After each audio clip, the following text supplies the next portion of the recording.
Let yourself grow still now. There is nothing left for you to carry tonight.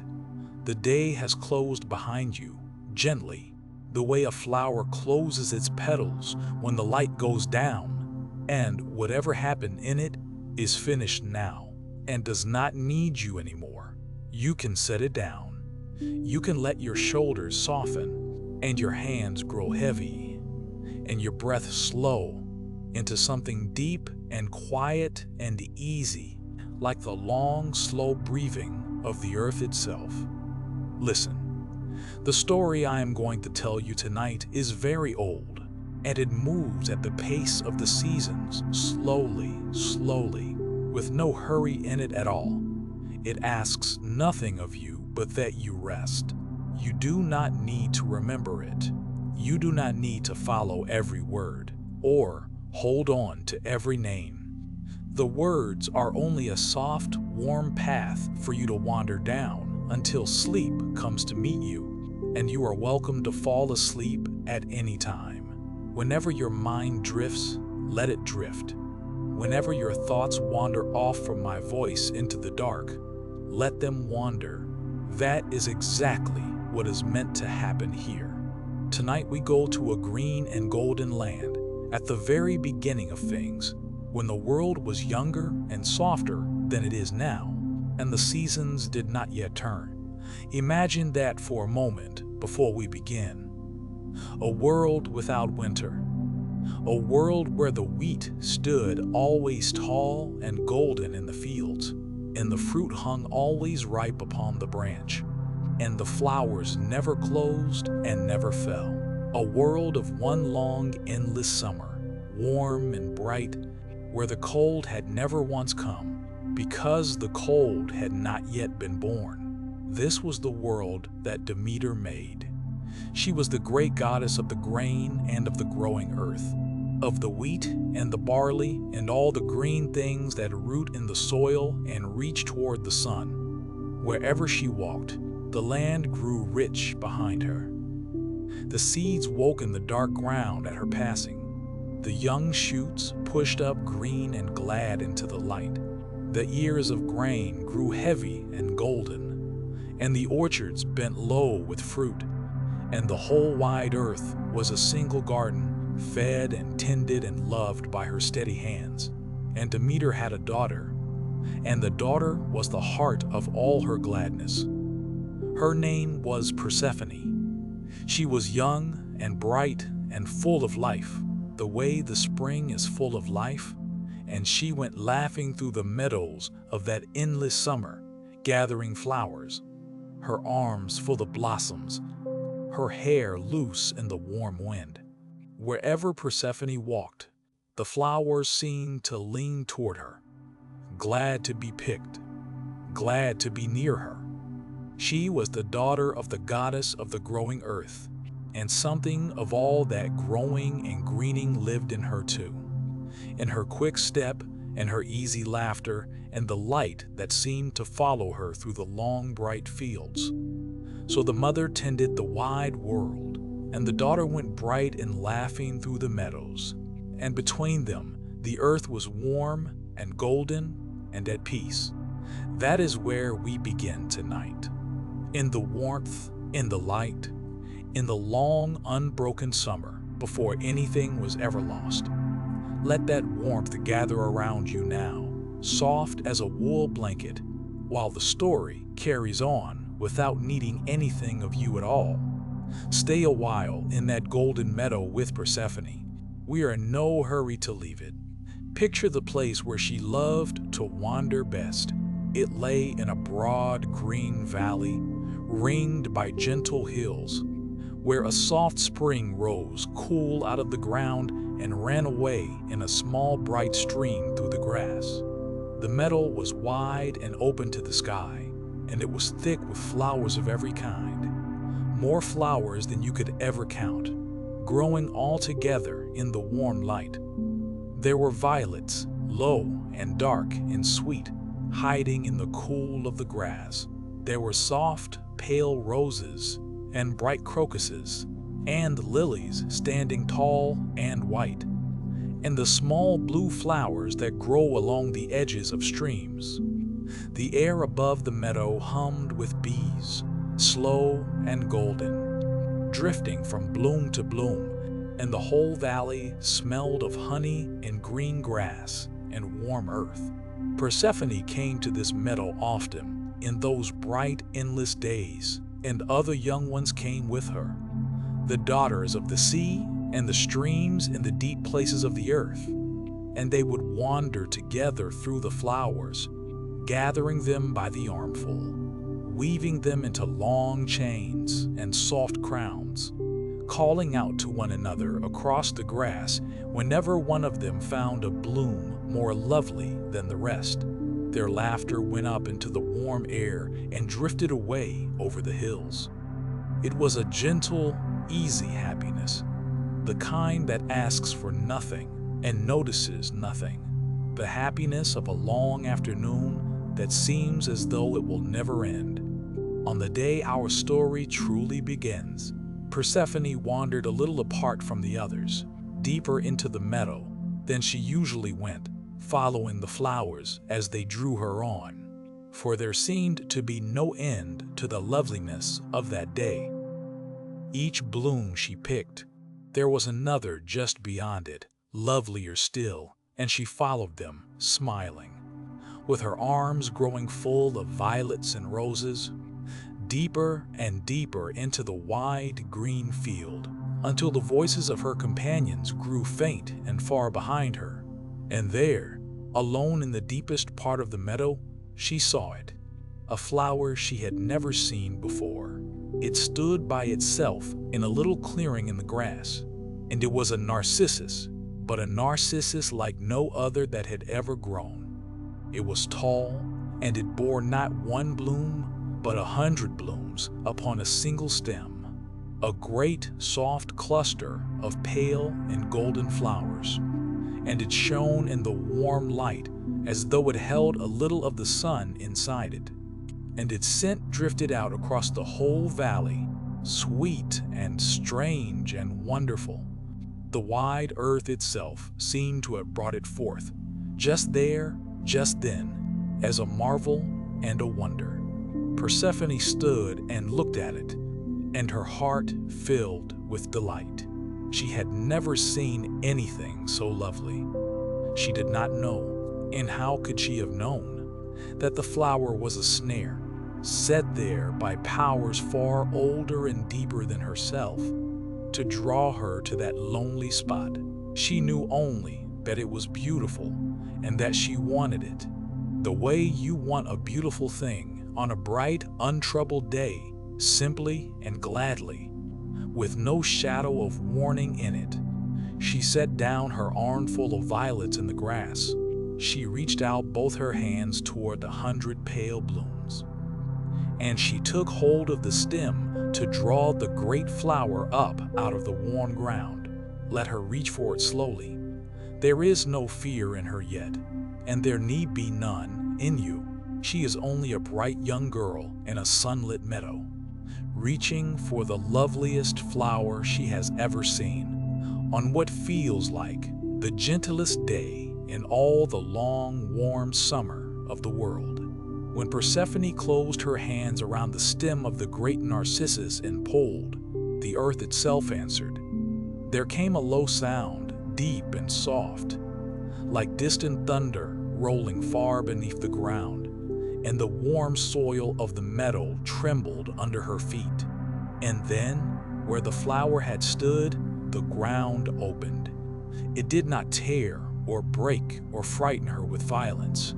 Imagine it more gently than that. The earth simply parted, slowly, the way still water parts when something rises beneath it, opening a wide, dark doorway down into the deep places that lie always beneath the green and growing world. And out of that opening, out of the cool dark below, came one who was rarely ever seen in the light of the upper world. It was Hades, the lord of the underworld, the brother of Zeus and of the powers of the sky, who ruled over the vast and quiet realm beneath the earth where the dead go down to rest. He came up out of the opening ground in a chariot drawn by dark and silent horses, and he was tall and grave and lonely, for he had ruled his quiet kingdom alone for a very long time, and the loneliness of it had grown heavy in him. He had seen Persephone in her meadow, bright and laughing among the flowers, and something in him had longed, deep and quiet, for that brightness, for a companion to share his shadowed throne, for an end to the long silence of his solitary days. So he came up into the light, just for a moment, and he gathered Persephone up into his chariot, gently but swiftly, before she could even understand what was happening. She cried out once and reached back toward the meadow and the sunlight and the far, faint voices of her friends. But already the dark horses were turning. Already the chariot was wheeling back down toward the opening in the ground, and the earth closed over them as smoothly as it had opened, the grass springing back, the flowers settling into their places, until there was no sign at all that anything had happened, save for the armful of violets lying scattered and forgotten in the trampled grass. Down they went, down into the deep, along the long, dark roads that lead beneath the world, away from the warm meadow and the golden light and the long, endless summer, down into the cool, gray kingdom of the dead. And I tell you this part softly, because it is the loss the whole story turns upon, the dark doorway that everything else must pass through. But stay easy where you lie. Nothing here can reach you. This is an old, old story, and it has been told 1,000,000 times, and it does not end in the dark. It only begins there. For though Persephone was frightened, and though the way was long and strange, she was not unkind to where she was going. And where she was going was not as terrible as the fear of it. Hades did not treat her cruelly. In his grave and lonely way he honored her, and seated her beside him, and named her the queen of all his quiet realm. But she was far from her mother now, and far from the sun, and the warm meadow was sealed shut above her, and in the wide green world up above, no one yet knew where she had gone. No one, that is, but the sun, who sees all things from his high place in the sky, and who had watched the whole of it, the opening ground, the dark chariot, the bright girl carried down into the deep. The sun saw, and the sun remembered, but the sun said nothing yet. And in the meadow above, the afternoon went on, golden and warm and unknowing, while far below, along the dark roads, the daughter of the goddess of the growing earth was carried down out of the light. It was the silence that told Demeter first, the strange new silence where her daughter's voice should have been. For a mother knows the sound of her own child, the way she knows her own breath. And Demeter, going about the wide world tending the grain, felt all at once a stillness where there should have been laughter, an absence where there should have been a bright presence somewhere out in the meadows of the world. She lifted her head, and she listened, and she called Persephone's name out across the green hills, and no voice answered her. She called again, louder, and the wind carried her voice away over the empty fields, and still no answer came. And the cold thing that she had never felt before, in all the long, warm summer of the world, began to move in the heart of the goddess of the growing earth. So Demeter set out to search for her daughter. She did not stop to rest, and she did not stop to eat, and she did not stop to sleep. She lit 2 torches at the fires of a great mountain, and she carried them in her hands, one in each.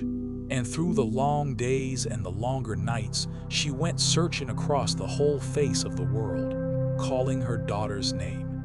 Over the high mountains she went, and down into the deep valleys, Along the shores of the sounding sea she went, and across the wide plains, and through the dark forests, holding her torches high, looking into every shadow, asking everyone she met, had they seen her daughter? Had they seen a bright young girl gathering flowers? Did anyone know where Persephone had gone? But no one could tell her. The hills were silent. The rivers ran on and said nothing. The other gods, when she asked them, turned their faces away, for some of them knew and were ashamed to tell her, and some of them did not know at all. And so the search went on, day after day, night after night. The lonely figure of the goddess wandering the world with her 2 torches burning, her grief growing heavier with every step, and no answer anywhere in all the wide earth. 9 long days and 9 long nights. Demeter searched, and in all that time she neither ate nor drank nor rested nor let the sweet sleep come to her. She would not stop. She could not stop. The whole of her was bent toward one thing only, the finding of her child, and nothing else could reach her. Not hunger, not weariness, not the gentle turning of the days. She walked through the world like one walking through a dream, her eyes always searching, her torches always burning, her heart always calling out the one name that no one would answer. There is something in that searching that you may know, just a little, even tonight. The way the heart, when it has lost something it loves, cannot rest until it is found. The way it goes over the same ground again and again, looking, but you do not have to search for anything tonight. Whatever you have been looking for in your own days, whatever has felt lost or far away, you may set the searching down now, just for tonight, and let it be. Let Demeter do the searching for both of you. You stay here, warm and held and still, while the story carries the grief and the wandering for you, far away, where it cannot touch your rest. And at last, on the 10th day, in the gray light before dawn, the goddess came at last to one who would tell her the truth. She came to the place where the sun rests, and she lifted her tired face, and she begged him, by all the long love of a mother, to tell her what he had seen. And the sun, who sees all things and hides nothing, looked down at her with pity and told her gently what had happened, that the earth had opened, that Hades, the lord of the deep, had carried her daughter down into the kingdom of the dead, and that it had been done with the knowing of Zeus himself, the king of the gods, the father of the bright, lost girl. When Demeter knew at last what had happened to her daughter, her searching ended, but her grief did not. It only changed. The frantic wandering of the 9 long days gave way to something deeper and stiller and far more heavy. The slow gray grief of a mother who knows her child is lost and far beyond her reach, down in a place she cannot follow. And the goddess could not bear to walk among the bright bustling halls of the other gods, the very ones who had let it happen, who had turned their faces away. So she left them. She put off her brightness, and she wrapped herself in a long dark robe, and she went down to wander among the people of the earth, in mortal lands, in the shape of an old and weary woman, that she might grieve in quiet and be left alone. And as she wandered, she came at last to a town called Eleusis, set among gentle hills not far from the sea, and there, by a well in the cool of the evening, she sat down to rest. The people of Eleusis were kind to the grieving stranger, though they did not know who she was. The daughters of the king found her sitting by the well, an old woman, alone, with sorrow in her face. And they spoke gently to her, and brought her into their father's house, and gave her a place to sit by the warm hearth. and offered her food and drink and a kind word. And though the great grief of the goddess was far beyond their healing, still the simple kindness of these mortal people reached her a little, the way a small warmth reaches you on a cold day. She stayed among them a while, in the house at Eleusis, and they did not press her, and they did not pry, and their gentleness was a small, soft comfort in the great dark of her grieving. But the grief was too deep, and it had to go somewhere. And so it went out from the goddess into the wide world she had always tended, and the world began to change. For Demeter was the goddess of the grain and the growing earth, and now her heart was too heavy to tend it. Wherever her grief lay upon her, the green things stopped growing. The seed she would once have woken in the dark ground lay still and would not stir. The young shoots withered, the wheat in the fields, that had always stood tall and golden, turned brown and bent and gave no grain. The orchards dropped their leaves, the grass went gray, and a cold came into the air that had never been there before, a thin, sharp cold that crept across the warm world and would not leave.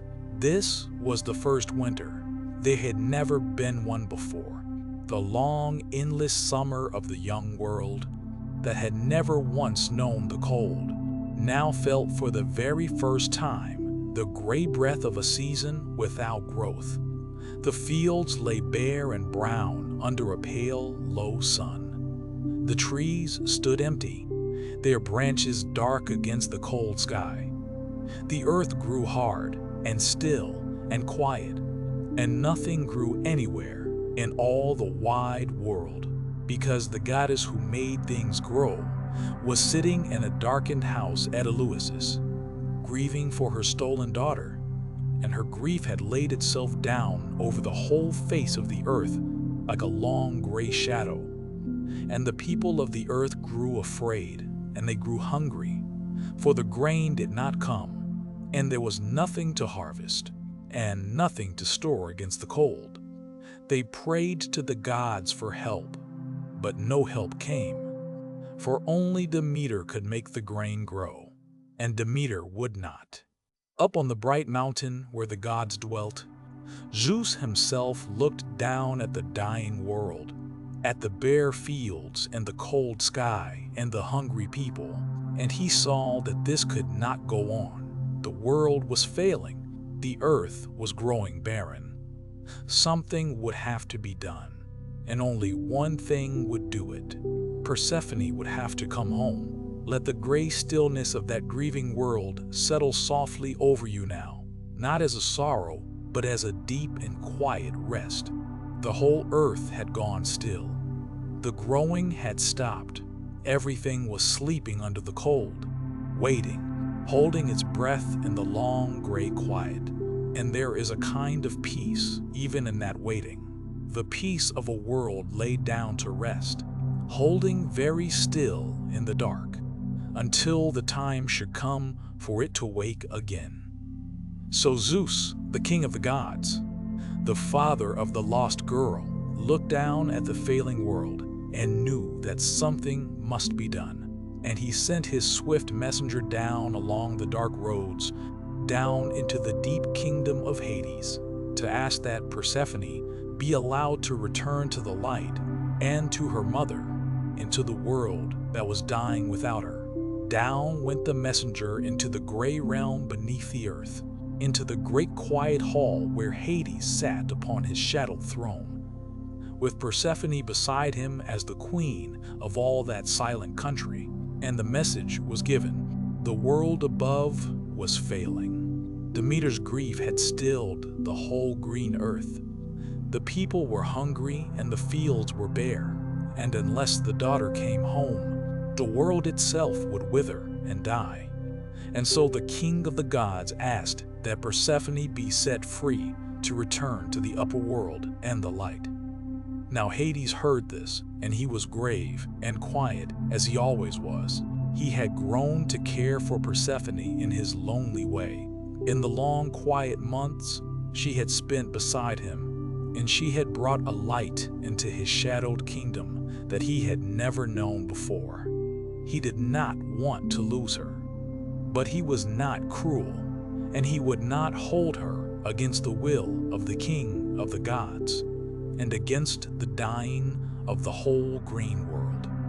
So he bowed his head, and he agreed that she might go.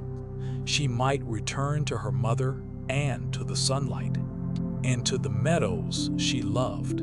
He would not keep her, but there was a thing that had happened down in the deep that could not be undone. For in all the long time that Persephone had spent in the underworld, she had eaten nothing at all, refusing the food of the dead.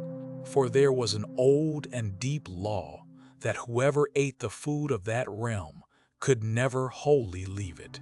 And whether by her own choosing in a moment of hunger, or because she was gently offered it and did not know, Persephone had eaten, before she left, a few small seeds of a pomegranate, the deep red fruit of the underworld.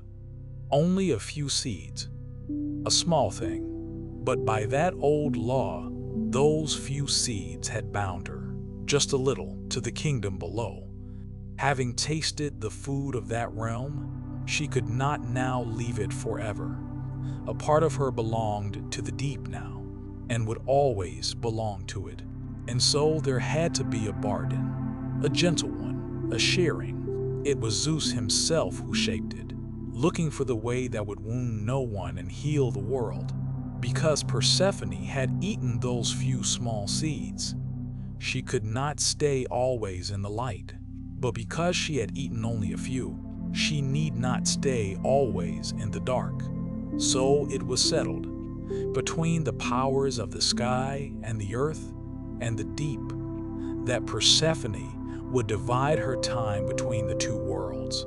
For part of each year, she would go down to the kingdom of Hades and be the queen of the quiet realm below and dwell with the Lord of the deep in his shadowed halls. And for the rest of each year, she would rise again into the light and return to her mother and walk once more in the green meadows of the upper world. It was not a victory, and it was not a defeat. It was a sharing, a gentle dividing, a way for two who both longed for her to each have her for a while. The Lord of the deep would have his queen for part of the year, and the goddess of the earth would have her daughter for the rest, and neither would have to lose her forever. There is a deep and quiet wisdom in a bargain like that. The wisdom of a thing that cannot be made wholly right, and so is made as gentle and as fair as it can be.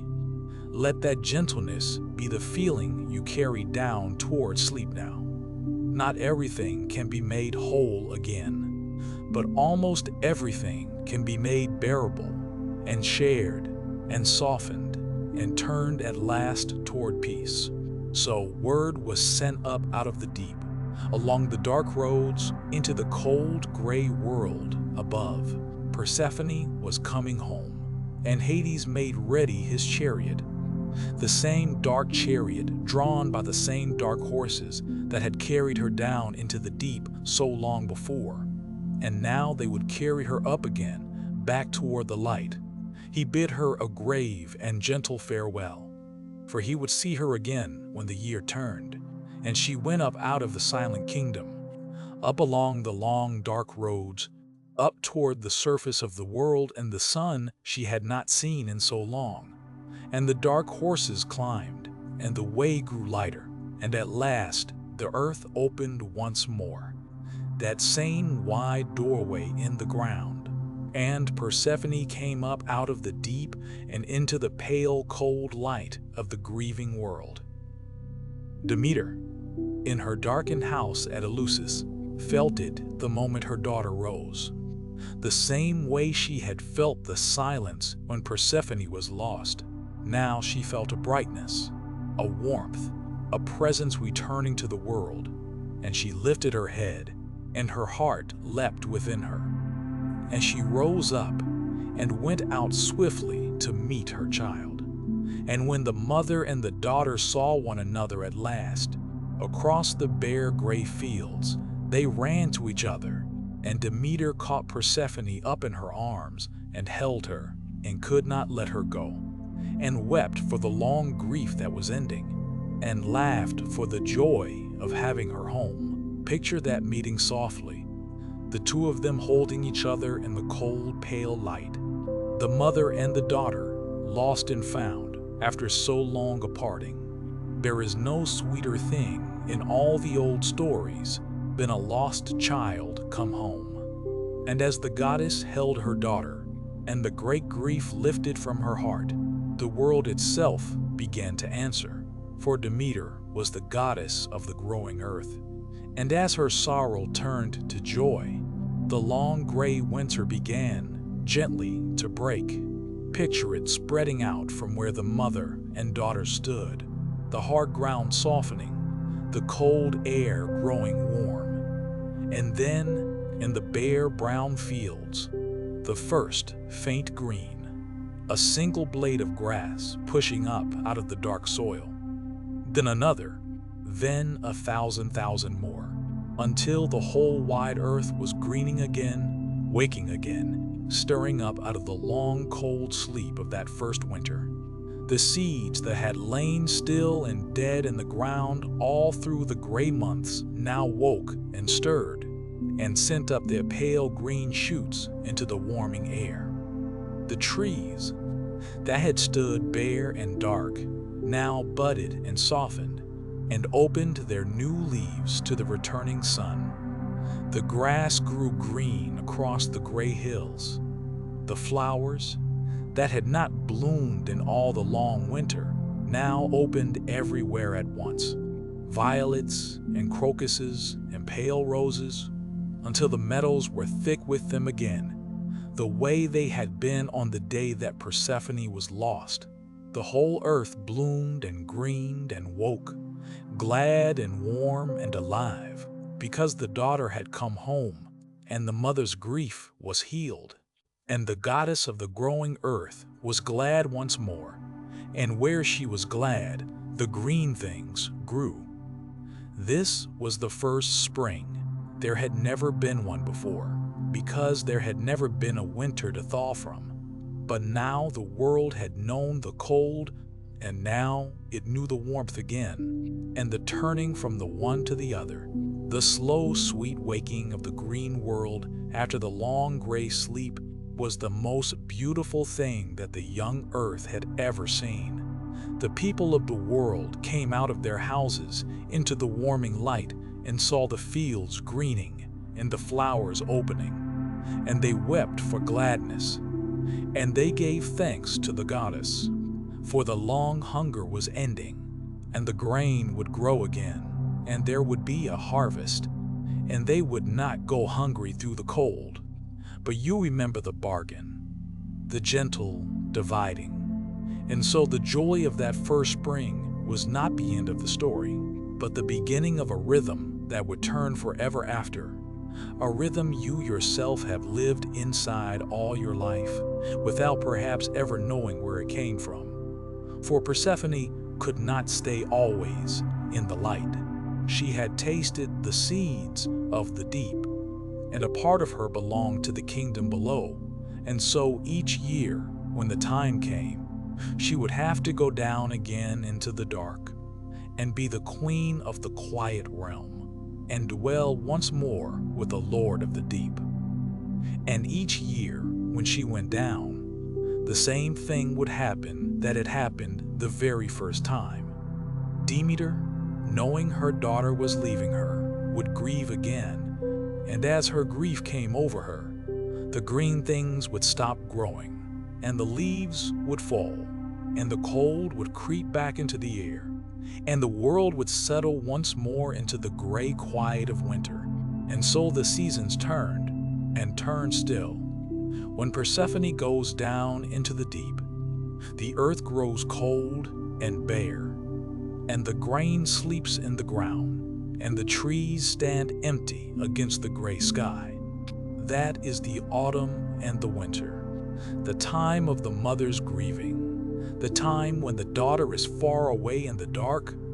The world holds still and waits, sleeping under the cold, the way it slept that very first time. And then, when the time comes round again, Persephone rises up out of the deep and returns to the light. And her mother's grief turns once more to joy, and the green comes flooding back across the world, the grass and the leaves and the flowers all waking together. That is the spring and the summer, the time of the daughter's return, the time when mother and daughter walk the green meadows together, and the whole earth grows warm and rich and glad. This is why the seasons turn. This is the old and gentle reason behind the great slow wheel of the year that you have felt turning all your life. Every autumn, when you feel the air grow cool and watch the leaves go gold and fall, that is Persephone going down into the deep and Demeter beginning to grieve. Every winter, when the world lies still and cold and bare beneath the gray sky, that is the long quiet of the mother's sorrow, the earth sleeping and waiting in the dark. And every spring, when you feel the first warmth return and see the first green shoots and watch the flowers open one by one, that is Persephone rising up again into the light, and the mother's heart healing, and the joy of the reunion greening the whole wide world. There is such a deep peace in that turning when you let yourself feel it fully, for nothing in the story is ever truly lost. The daughter goes down, but the daughter always comes back. The world grows cold, but the world always warms again. The winter comes, but the winter never stays, for behind it, the spring is always waiting, certain, sure, already on its way. The dark season is real, and the grief is real, but they are not the end. They are only one half of a turning, and the turning always brings the light around again. Nothing is lost forever. Everything that goes down into the dark comes up again into the light, in its own time, in the slow, sure rhythm of the turning year. Let that be the truth you carry down into sleep tonight. Whatever feels like winter in your own life right now, whatever feels cold or bare, or gone down into the dark, remember the rhythm of the seasons. Remember that the dark is only half the turning. Remember that the spring is always coming, certain and sure, already on its way, even now, even in the deepest cold of the longest night. What has gone down will rise again. What is sleeping will wake. The wheel is always turning toward the light. So the world learned to turn and learned to rest, and at last it could simply be. Think of how much had happened and how gently and how all of it came round in the end to peace. The long, endless summer of the young world. The bright girl laughing in the meadow of flowers. The earth opening and the daughter carried down into the deep. The mother searching the wide world with her 2 torches burning. The grief that laid the first gray winter over all the earth. The gentle bargain, the sharing, the dividing of the year. The daughter rising up into the light, and the first sweet spring greening the world. And then the slow, sure turning round and round, the going down and the coming up, the cold and the warmth, the grieving and the gladness, forever after, in the great patient wheel of the seasons. And now all of it is settled, and all of it is at rest. Somewhere tonight, in the turning of the year, Persephone is where she is meant to be, either down in the quiet deep as its gentle queen, or up in the green meadows beside her mother in the warm light. And either way she is held, and either way she is at peace. For she belongs now to both worlds, and is at home in each. And Demeter tends the grain, and grieves and rejoices in her season. And the great wheel turns, and the world goes round from cold to warm and back again, slow and sure and unhurried, the way it has turned since the very first winter and the very first spring. There is a deep and tender teaching folded into this old story, and it is a gentle one, and you do not have to hold it, only let it warm you as you drift. It is this: the dark seasons of a life are not the end of a story. They are only half of a turning. Everything that goes down into the deep comes up again into the light. Every winter gives way to a spring. Every loss carries within it already the certain seed of a return.